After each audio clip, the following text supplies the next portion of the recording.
us today. This is the talk show of the Roundabout. My name is Julie. This is Sina. Yes, we are from the Roundabout.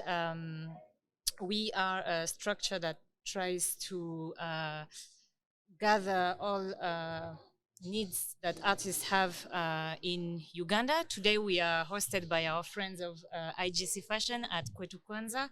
And so we are going to focus more on fashion designers. So let's get this discussion started. We have two guests here. So please introduce yourselves. Maybe you can start. Thank you for hosting us, Roundabout. Uh, it's a good opportunity for us designers to have this platform to air out our voices, and yeah, we are ready to share what we have. Can you just tell us your name and what you are doing? Okay, my name's Muyuzi Edward. I'm a fashion designer from Seamline Atelier. I'm one of the founders of the brand. Yeah, it started in 2020, and it's a brand that is inspired by different aspects of life from our communities and where we come from.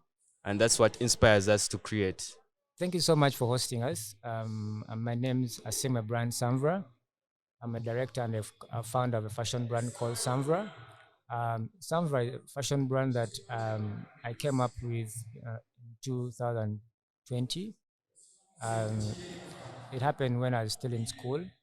The brand is inspired by art and nature. Okay. So thank you guys for the introduction. Yeah, Zina is going to ask you a few questions, and yeah, we'll keep the discussion rolling like this. Yes, so also welcome from my side, guys. We are here at the Kwetu Kwanza event where it's all about fashion and sustainability. And my question to you is, what does eco consciousness mean to you as an artist? And how do you reflect it in your brand? Yeah, thank you for the question. As a designer, I believe that uh, we as an industry, we are the first people that are practicing fast fashion. So being that we are one of the people that are so core in this cause of uh, destroying the world through our materials that we use and everything, I believe that we have to be at the forefront to fight it. Yet, so as a brand, our brand is a sustainable brand that is so conscious about the environment and the fabrics that we use. So I believe if we use our art to send awareness about this same topic and this same message about about fashion sustainability, I believe that it would eventually impact the community, and there will be change. Thank you. What about you, Brian? Um, I believe if we use our art, go through the communities, tell them about how it's so dangerous to, I mean, using different stuff to destroy the environment. I'm sure the more voices, the more, the message will be spread out there, and I'm sure everybody will take conscience about that as well. Yeah.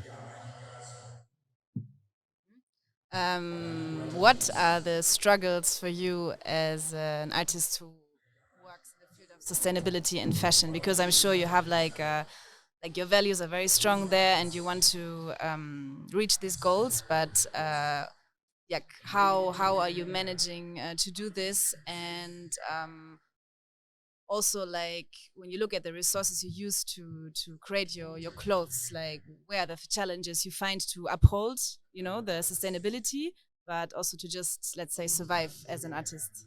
Uh, it limits us, but our people come first, and we use our fashion to send awareness about the same issue. So that shouldn't stop us from celebrating fashion sustainability. Yes, Thank you. you're welcome. Um, well, challenges never stop, but within the challenges, there's always a solution. So we as designers, we can't give up because the society is fighting that we hold. So we need to stay in the same line. We need to stay focused. We need to push the cause as well, because the moment people's words put us down, that means everything is going to die. So we need to be persistent and keep on pushing, spread the word, and I'm sure with time we can all gain out of this. Yeah. Thank you. Then last question, which is now focusing on the themes of fast fashion and water pollution, because this talk is also sponsored by Viva Con Agua. So we want to know how do you commit to address water pollution, like in your work? Like, do you think about this? Like water, because there's water overconsumption, because there's a lot of water used to produce clothes. So, how are you dealing with this topic? So, like, it's also part of the sustainable factor to think about, okay, how are we producing clothes? And there's a lot of water used to produce clothes. So, like, how are you dealing with this factor? Like, generally, as a fashion designer who follows a sustainable line, like, how can we be committed to think more about the water pollution? So, as a designer, I had not thought about this before. That's the honest truth. But I believe there are always solutions for everything. And as I said before, our communities always have to come first because we are the people that make the community. So if there's something that is like hindering or like destroying the environment, then we have to talk about it.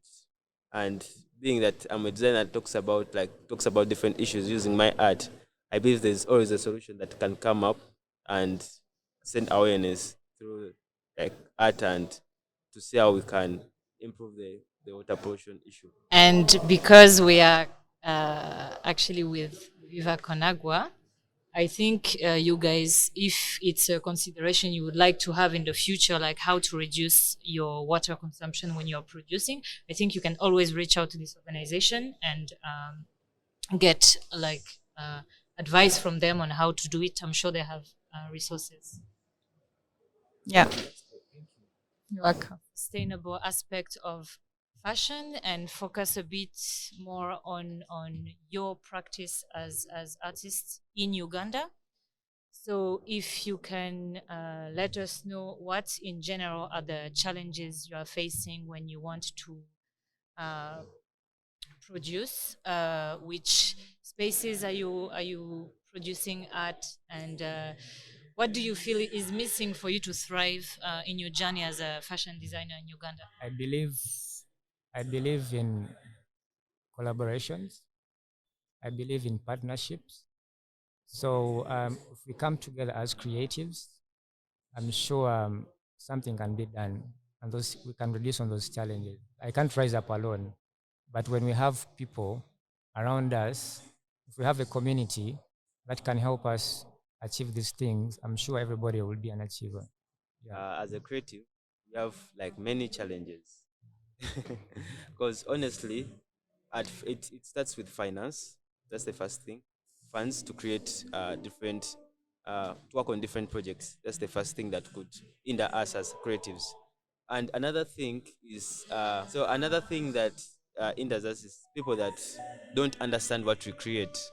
It's also a problem because when someone criticizes your work, there's a way it puts you in a different mode you get.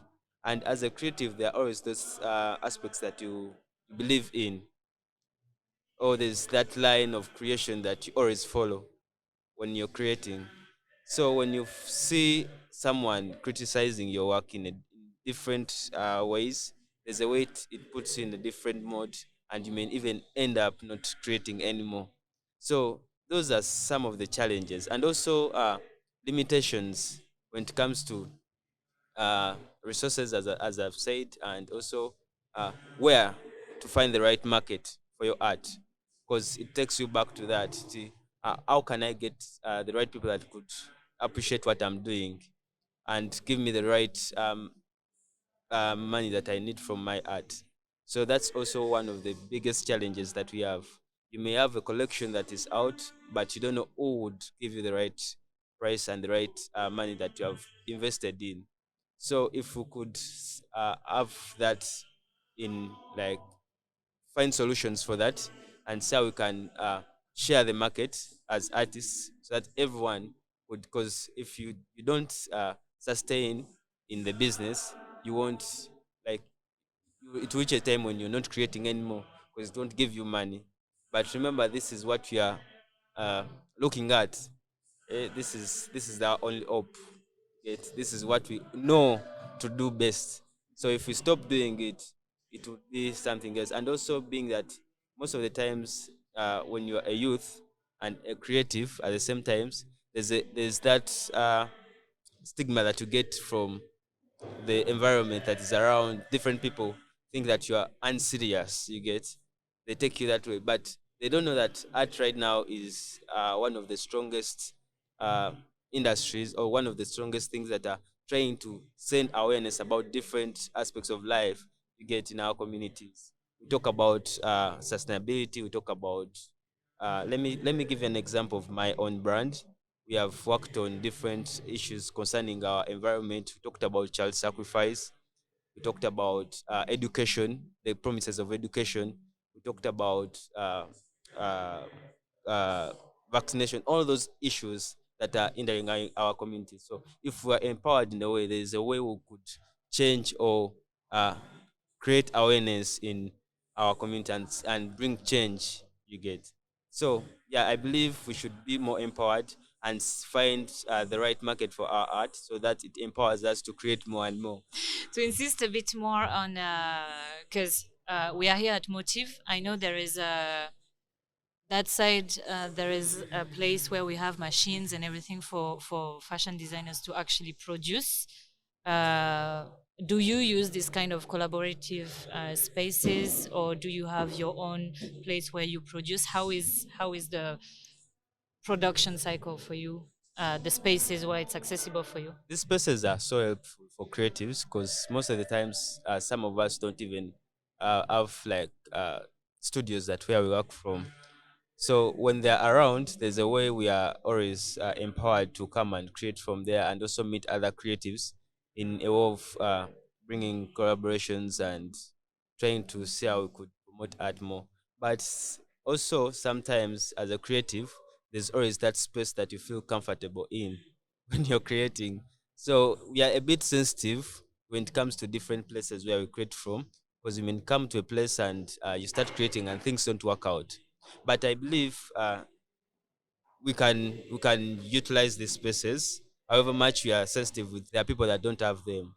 So they are the spaces are helpful, and also uh, we should also consider the artistic part of, like, you as an artist. Where do you feel like comfortable when you're creating? Thank you. So the roundabout is actually focusing more and more on an aspect that we find very important and not really addressed when it comes to challenges that artists face is mental health issues. So I mean, from what you've already talked about, there are a lot of challenges that come along with the fact with just being an artist, and then being a fashion designer is also related to that. So we want to know how are you dealing with personal issues that are related to your art, mental health struggles that you could face. Do you find spaces or people to talk to when you feel like you are not doing well mentally? Yeah, how is that for you? Would you like to have access to, I don't know, therapy? Would you like to be able to talk to someone? Yeah, all of these mental health issues, how do you deal with them?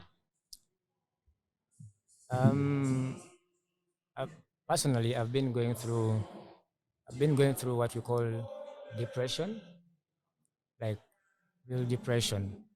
So the only way I've been surviving out of it, it's when I reach out to people that I can confide in, my fellow artists and my fellow designers.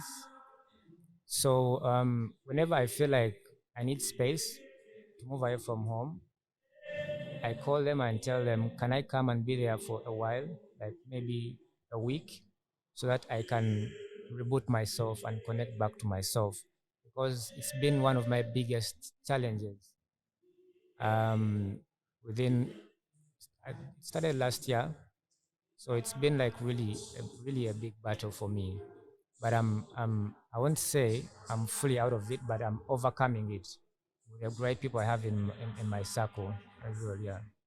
Sorry, just a question that like how did this affect your art practice, or like did the art even help you or support you or even like bring you down more? Like how what was the role of art for you during that time? Being an artist, nothing changes about my art, but it's the situations, it's the thing that I'm battling as me as an individual. So I wouldn't lose my side of being an artist, but it's because challenges of life, they make you go through something, and but like I've said, if you have the right people around you, it's the way to go. I mean, being open doesn't hurt. When you say I'm hurting, I'm going through something, it doesn't mean that if you speak out, they're going to judge you. And it's okay to be judged, because that's how you step up. That's how you grow. So I've used that as a tool to be a better person as an individual. Thank you. Yes, as my brother said, most of the times how to overcome this is being with people that really know you very well and understand you. It's so, and also how to, because the result of mental health most of the time it comes through different things: family, relationship with people, uh, your, like when you feel you can't create anymore, and other, like other reasons that are related with art. So, but I believe if like we come out and say that I'm not okay, I'm passing through this, you can get help. You get, because it's normal not to be okay. You get, it's normal not to feel that you are not feel that you are important to people, or because people pass through a lot of things, like mentally, families. Because most people, when you're an artist, there's that feel that like you're so attached to your art and everything. So when you are hit by different aspects of like different problems in life, is the way it like puts you off, and like you feel no, like you feel you're not that important. You feel that everyone hates you. You feel that your creations are bad. You get, there's that mood that you're always in. You get, but if you're open, and if there are those people that they can artists can approach and talk to, it would it would help, it would help like many artists to still go on with life. You get, because it doesn't only end with stopping creating, but also like destroying your whole life as a person. Because when you see this depression always comes with using of drugs, and like excess using of drugs, which may even like destroy your entire career and your entire life. So I believe if there's help there, that people can come out and comfort artists, and they can be heard, and they can feel that, yeah, these are the right people that we could tell our problems. It could change a lot in our industry. Yes.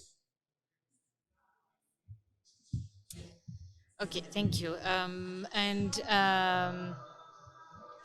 one last question I would like you to answer is about actually all the legal structure around your the practice of your art. Do you feel like you are aware of your rights as an artist? Do you feel like you know how to protect your work? Uh, do you feel like you know how to put, for example, if you are going to work with someone, how to, I don't know, go like with about contract issues, or do you feel like you would need support in that area of legal framework and everything that could help you structure your art and the production? Uh, I honestly, the truth is, we don't we don't feel protected. Like our art is not protected. You get, because first of all, when you are an artist, you are passionate about what you're doing, and most of the times there's a way people like uh how should I say it? There's a way people like use you. You get, because you're so passionate about what you're doing, and there's a way they put you down. You get. So I believe if there's more like knowledge that is given to artists when it comes to their work, how they can protect it, and how they can really earn from. Because when it comes to contract issues and everything, it brings out the earning thing. You get, how they can really price their pieces. You get, like us. Let me give you an example. We sold one of our pieces some time back to someone, and right now you regret why we sold it at that price. We are so excited. You get. So I believe that there are a lot of artists that need help when it comes to that issue, and we also like need to come up with something that could protect what we have, because as I told you before, this is the only thing that we have, so we should protect it like so tight, and we gain from it. Okay. Yeah. Thank you so much, guys, for all of these inputs. It's really interesting to hear from you. I think on our side, this is all we had to really ask you. I don't know if anything you want to add. I don't know, anything that you want to share as a fashion designer in Uganda. If not, we're going to close here. Yes. And yeah, thank you again so much for participating. Yeah, thank you for being so open to share also the mental health like issues with us, which is not obvious. So we are happy that you felt this is a space for you to be open, and yeah, we're excited to continue the event. Thank you, guys.